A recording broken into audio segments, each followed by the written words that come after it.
Assalamualaikum warahmatullahi wabarakatuh. Alhamdulillahirabbil alamin. Wassalatu wassalamu ala asrofil anbiya'i wal mursalin Sayyidina wa maulana Muhammadin wa ala alihi wa sahbihi ajmain. Salam rahayu, salam sejahtera untuk kita semuanya dimanapun berada. Salam, Om Swastiastu, Namo Buddhaya, salam kebajikan, Wei Teteng Tian. Masih bersama saya Mbah Roto dengan mengulas kembali uraian-uraian ilmiah tinggi tentang metodologi metafisika tasawuf eksakta ilmiah. Pada suatu ketika Nabi Muhammad mengatakan kepada sahabatnya, akan terpecah umatku menjadi 73 golongan dan semuanya akan masuk neraka kecuali satu golongan. Kemudian para sahabat bertanya kepada Rasulullah, siapakah mereka wahai Rasulullah? Kemudian Rasulullah menjawabnya, mereka adalah yang mengikuti aku dan sahabatku. Hadis riwayat Tirmidzi 2641. Nah, ini adalah kalimat yang disampaikan oleh Rasulullah itu sendiri, bahwasanya umat Islam ini akan terpecah menjadi beberapa golongan. Bahkan di situ Rasulullah menyampaikan sebagai 73 golongan, dan semuanya akan masuk neraka kecuali satu golongan. Nah, di zaman ini, di zaman sekarang kita ini memasuki awal daripada tahun 2025, bahwasanya dari tahun-tahun sebelumnya itu kita lihat sendiri bahwasanya di agama Islam itu sendiri ini ada sekali banyak yang namanya golongan. Dan ini sudah ada peringatan dari Nabi Muhammad bahwasanya terpecah umatnya menjadi 73 golongan yang semuanya akan masuk neraka, dan kecuali hanya satu golongan saja, yaitu golongan yang mengikuti Rasul dan mengikuti sahabatnya. Nah, kita ketahui di zaman sekarang itu berbagai banyak sekali golongan. Anggap saja ada, ibaratnya ada golongan plat hijau, plat merah, plat kuning, plat biru, dan masih banyak sekali lagi. Artinya, apapun golongannya, apakah golongan ini mengikuti apa yang Rasulullah sampaikan dan para sahabat sampaikan atau tidak? Karena selain yang tidak mengikuti Rasul dan para sahabatnya, itu dipastikan golongannya masuk neraka. Nah, terus bagaimanakah caranya kita mengikuti Rasulullah? Seandainya Rasulullah ada di hidup zaman ini, mungkin kita akan lebih mudah mengikutinya. Karena apa? Karena kita hidup secara langsung berinteraksi. Tinggal mengikuti sami'na wa ata'na, itu gampangnya. Tetapi kenyataannya tidak seperti itu. kita ketahui bahwasanya setiap rasul diturunkan di dunia ini, dunia dalam keadaan jahiliyah. Dan setiap rasul diturunkan di dunia ini pasti tidak mudah diterima oleh umatnya di zaman itu. Nah, apalagi sekarang mudahnya kita mengakui rasul yang sebelumnya, tetapi ketika kita hidup sezaman dengan rasul itu sendiri, belum tentu kita masuk dalam golongan umatnya. Karena apa? Rasul itu ketika diturunkan di alam dunia itu selalu ditentang para umatnya. Dianggapnya Rasulullah Muhammad itu sendiri, beliau dianggapnya apa? Seorang penyihir, seorang yang buta huruf, tidak bisa baca, tidak bisa nulis, kemudian seorang yang ahli sihir dan sebagainya. Makanya tidak mudah orang untuk mengakui rasul di zamannya rasul. Kita saja sekarang kalau di zamannya rasul mengakui saja. Padahal seandainya kita hidup di zaman rasul, belum tentu. Karena apa? Seorang rasul, Nabi Muhammad contohnya, beliau diturunkan di alam dunia untuk membawa ilmu tauhid, untuk menyampaikan kepada umat yang lainnya. Kemudian yang paling utama penentangnya adalah ada dua tokoh, di antara lain adalah Abu Jahal dan Abu Lahab. Nah, kira-kira seseorang yang menolak ketauhidan yang dibawa Rasulullah Muhammad itu memiliki tauhid atau tidak? Tentunya seseorang yang menolak ketauhidan Nabi Muhammad pada zaman Nabi Muhammad tersebut, pastinya seseorang itu pun memiliki tauhid atau keyakinan sebelumnya. Artinya seorang yang disebut dengan Abu Jahal atau Abu Lahab itu pun ternyata seorang ahli ilmu di zaman itu. Makanya tidak mudah menerima ketauhidan yang dibawa oleh Nabi Muhammad. Nah, begitu juga rasul-rasul sebelumnya, Nabi Nuh, Ibrahim, Musa, Isa, semua selalu ditolak atau ditentang oleh umatnya ketika turun dalam meluruskan ajarannya umat di zaman itu. Nah, kemudian di akhir zaman ini, apakah kita tidak kebagian rasul? Sedangkan rasul itu utusan Allah. Nah, jika Allah itu nur, maka utusannya adalah nur. Dan nur ini menempati seorang wadah manusia yang disebut dengan utusannya. Contoh pembawaan nur atau utusan Allah, nur yang turun dari Allah Ta'ala adalah contoh Nabi Nuh, Ibrahim, Musa, Isa, dan juga Nabi Muhammad.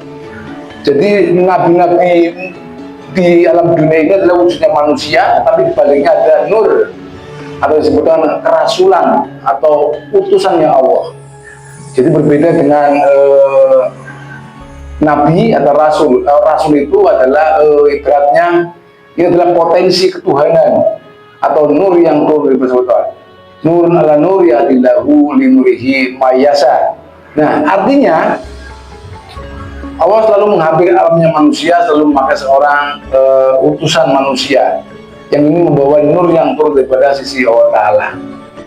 Nah, tidak mungkin kita tidak mengakui Rasulullah atau utusan Allah jika kita mengakui Allah Ta'ala. Karena Rasulullah itu adalah nur atau sinarnya. Ibarat matahari itu, kita mengakui matahari pasti mengakui sinarnya, karena sinar ini bersumber daripada mataharinya. Jadi tidak mungkin kita mengakui matahari tanpa mengingkari sinarnya. Itu sama saja menganggapnya tidak ada matahari. Nah, ini pasti gelap gulita. Begitu juga dengan Rasulullah atau utusan. Rasulullah atau utusan itu adalah bukan manusia, ini adalah potensi atau nur yang turun dari Allah Ta'ala. Artinya Selama kita masih mengakui Allah Ta'ala, pasti wajib mengakui nurnya, yaitu Rasulullah atau utusannya. Yang ini adalah nur yang turun daripada sisi Allah Ta'ala. Yang nur ini menempati wujud seorang manusia di tiap-tiap zamannya masing-masing, dan akan menyampaikan dengan bahasa kaumnya masing-masing, sendiri-sendiri. Nah, terus apakah di zaman ini ada rasul? Tentunya karena kita mengakui Allah Ta'ala, pasti mengakui sinarnya atau nurnya. Lah, nur itu disebutkan Rasulullah. Hanya saja nur ini menempati wajah seorang manusia, yang ditempati nurnya itu di zaman ini. Sebutannya sudah bukan Nabi atau Rasul, karena Nabi itu sudah Khatamul Anbiya, tetapi tidak ada Khatamul Rasul, karena Rasul itu bukan manusia. Rasul itu adalah nur atau utusan Allah Ta'ala. Jadi di zaman ini sebutan Nabi itu sudah dihatamkan, disebut dengan sebutan Al-Ulama Warasatul Anbiya, atau ulama yang mewarisi estafet daripada nur kerasulan daripada rasul-rasul nabi-nabi sebelumnya. Jadi untuk bisa mengikuti rasul, mesti temukan dulu pewaris daripada nur estafet kerasulannya yang ada di Al-Ulama Warasatul Anbiya. Yang ini, jadi jika tidak ketemu dengan ulama yang mewarisi estafet daripada nur kerasulan nabi-nabi sebelumnya, tidak mungkin kita bisa mengikuti rasul atau utusan di zaman kita ini sendiri. Nah, tentunya seorang utusan atau rasul dan zaman ini disebutkan ulama warasatul anbiya, atau Rasulullahnya itu disebut dengan waliya mursida. Jadi di akhir zaman ini sebutan rasul itu disebut dengan waliya mursida, karena nama Khatamul Anbiya itu telah hatam. Rasulullah itu pun sebutannya sudah bisa dipakai di zaman ini. Itu berbeda antara akhir zaman dan zaman pada waktu di Nabi Muhammad. Artinya setiap zaman rasul itu sebutannya berbeda-beda, karena dipengaruhi oleh ruang waktu dan kata perbendaharaan di masing-masing zaman atau waktunya. Di zaman ini rasul itu disebut dengan waliya mursida, dan pembawanya disebut dengan al-ulama warasatul anbiya. Di zaman Nabi Muhammad, nur ini disebut dengan Rasulullah atau Nur Muhammad, karena menempati wujud jasmania Nabi Muhammad. Sebelumnya di zamannya Nabi Isa disebut dengan Roh Kudus, menempati wadah jasmania bernama Nabi Isa atau yang disebut dengan Yesus. Kemudian sebelum-sebelumnya pun ada. Ini adalah nur, nurin ala nur yahdilahu li nurin limayasa. Yang ini adalah nur yang turun dari Allah Ta'ala. Ini potensi ketuhanan yang menempati wadah seorang manusia yang ini tidak pernah mati. Jadi untuk bisa mengikuti rasul itu pasti temukan dulu sang pembawa estafet nur kerasulan di zaman kita sendiri. Nah, sebagaimana Nabi juga mengatakan di sebuah hadis bahwasanya awal kemunculan agama Islam itu dalam keadaan asing dan akan muncul dalam keadaan asing pula. Maka beruntunglah orang yang dalam golongan orang-orang yang asing, atau yang disebut adalah al-ghuraba. Jadi dahulu, waktu dulu itu muncul agama Islam itu sangat asing dan akan kembali muncul dalam keadaan asing pula. Nah, di zaman ini tentunya asing itu tentunya banyak sekali orang tidak akan pernah mudah mengikuti ajaran Nabi, karena munculnya itu dalam keadaan asing dan akan kembali muncul dalam keadaan asing pula. Nah, jadi yang menemukan ulama warasatul anbiya atau ulama yang mewarisi estafet daripada nur kerasulan nabi-nabi sebelumnya itu dipastikan sangat sedikit sekali. Nah, jadi terus bagaimanakah kita jaminannya bahwa seorang al-ulama itu mewarisi estafet daripada nur kerasulan nabi-nabi sebelumnya. Seorang rasul itu tentunya diturunkan ke alam dunia itu, dunia dalam keadaan telah rusak kembali setelah ditinggalkan oleh rasul sebelumnya.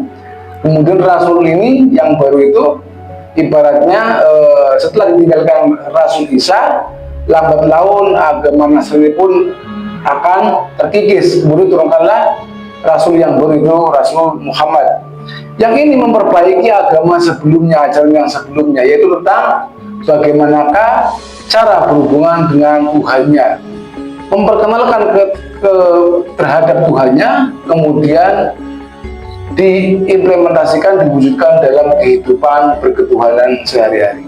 Artinya setiap rasul itu memperkenalkan Tuhannya, diawali dengan pastinya akan menunjukkan jalannya, caranya, kemudian adaptasinya, ataupun bagaimana cara berkendaranya menuju Tuhan, ataupun mengenal Tuhan. Nah, jadi jalan menuju Tuhan itu pastinya dari dulu hingga sekarang itu tak perlu berubah, yaitu jalan yang dilewati para rasul dan para nabi. Jadi semua jalan dalam menuju Tuhan itu pastinya sama. Yang ini adalah seluruh napak tilas yang dilewati para nabi dan para rasul sebelum-sebelumnya. Nah, inilah yang mesti kita ikuti sebagaimana para rasul dan para nabi kerjakan pada zaman dahulu. Nah, lantas bagaimanakah cara kita mengikuti napak tilas, jejak napak tilas yang dikerjakan oleh para nabi dan para rasul? Tentunya yang bisa menyampaikan ini hanyalah seorang ulama yang telah mewarisi estafet daripada nur kerasulan sebelumnya. Jadi ini tidak semua ulama, karena ada ulama yang mewarisi estafet nur kerasulan dan juga ada ulama yang lain, ulama kolong langit atau ulama suh atau ulama dunia. Ini tidak termasuk. Yang ini adalah khusus adalah ulama yang mewarisi estafet daripada nur kerasulan sebelum-sebelumnya. Artinya seorang ulama ini tujuannya hanya satu, yaitu menyampaikan bagaimana caranya mengenal akan Allah Ta'ala, beribadah kepada Allah Ta'ala. Hanya itu saja, melalui jalan dan cara atau sebagai napak tilas nabi dan rasul sebelum-sebelumnya. Jadi untuk bisa mengikuti Rasulullah, tentunya kita cari di zaman ini seorang ulama yang mewarisi estafet dari kerasulan. Nah, tentunya ulama ini tidak banyak, hanya sedikit. Bahkan di Al-Quran disebutkan, laqad ja'akum rasulun min anfusikum azizun 'alaihi ma anitum harisun 'alaikum bil mu'minina raufur rahim. Sungguh telah ada seorang rasul di tengah-tengah kaummu pada zamanmu, mengharap keimananmu, keselamatan bagimu, dengan penuh kasih dan penuh penyayang. Disebutkan tadi dalam ayat adalah seorang. Inilah yang sangat sulit karena ini seorang. Nah, ibarat kita mencari jarum itu, mencari jarum di balik tumpukan jerami. Ini yang sangat luar biasa. Nah, tetapi seorang ulama ini pastinya akan menunjukkan jalannya, caranya, adaptasinya, kendaraannya di dalam bagaimana cara mengenalkan akan Allah Ta'ala dan bagaimana cara beribadah kepada Allah Ta'ala. Nah, ini carilah ulama yang menyampaikan hanya itu saja.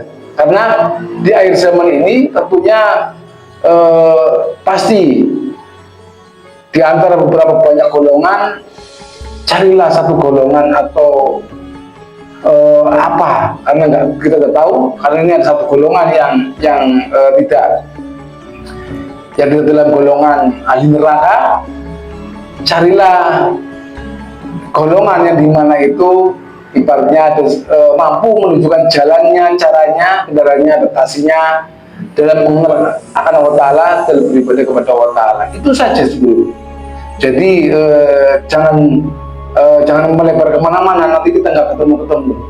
Nah, dengan kita dipertemukan dengan seorang manusia pewaris estafet nur daripada Rasulan, yang ini adalah sang pembawa wasilah yang di Al-Maidah 35 yang mesti kita cari di dalam sebelum kita beribadah atau menyalakan Allah Ta'ala.